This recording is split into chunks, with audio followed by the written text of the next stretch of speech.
What's up, Cleveland Browns fans? Your boy Jen is here, aka the Bearded One. Back with another video today. I want to talk about three things that the Cleveland Browns must do to have a successful 2017 season. Now, before getting into this, all my stats are from the 2012 to 2016 seasons, the last 5 years. Now, getting into it, number one, we have to run the ball. Hugh Jackson said it himself that he was mad at himself for not running it as much as what he would have liked last year, but there was a lot of times that we were trying to come back from behind and win the game, so you tend to throw the ball more. But in a pass happy league, an effective run game is a nice thing to have, and it takes the pressure off the quarterbacks, especially young quarterbacks. You think the last year when Dak Prescott had Ezekiel Elliott who ran for 322 times, Carson Wentz had Ryan Matthews and Darren Sproles who ran for 249. So it's just nice to have that because it's going to take the pressure off the quarterback. Now, Isaiah Correll, I think he has the potential to be a top 10 running back in the league. He was number 15 in yards last year.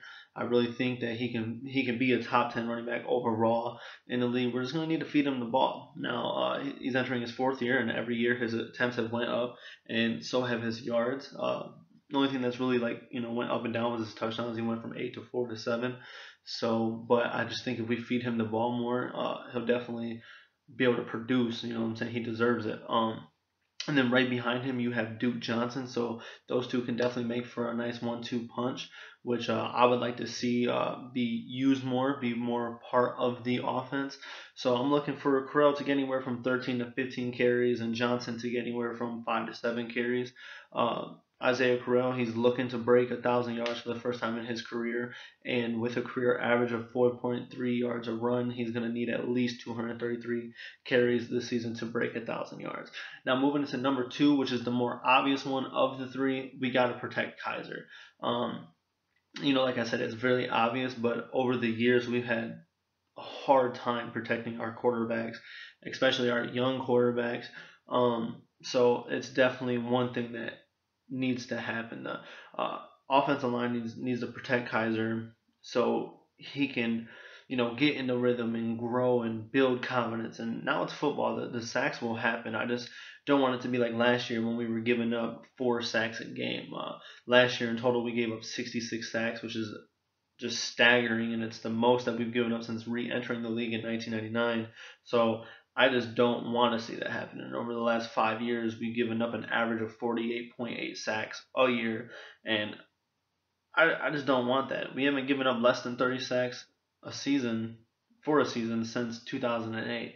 So hopefully, with adding JC Treader and Kevin Zeitler, we get back to that form and can put up good sacks allowed numbers. I don't really know how to say that. Just low sacks allowed. You know what I'm saying? Just get under that 30 mark. You know what I'm saying? In 2017, we gave up I want to say it was like 17, 18 sacks on the season. So to see that again would be tremendous. If we were able to do something like that for Derek Anderson, I would love to see that be done for DeShone Kizer and just see what he would be able to do with that.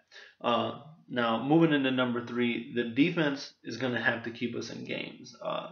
There's plain and simple. The defense is probably going to be the bright spot of the team this year, and their defense wins championships. And I'm not saying that we're going to win a championship, but first step is first step, and as the defense keeping us in games. I don't think we have the firepower or the weapons on offense to score 22 plus points a game, which the top half of the league can do.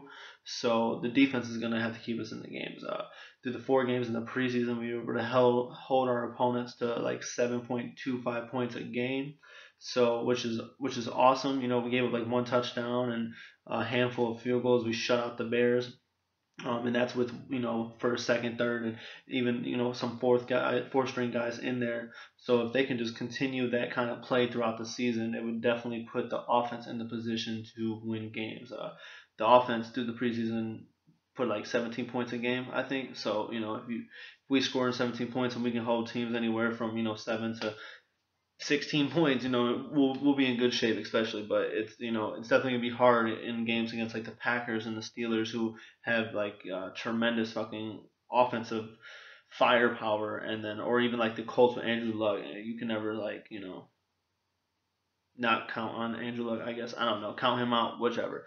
But yeah, that's it. Those are three things that definitely Browns are gonna need to do this year, step up and do, so we have more of a successful season and can go out there and win games. But that's it for today. Thank you guys for watching. I'm out. Deuces.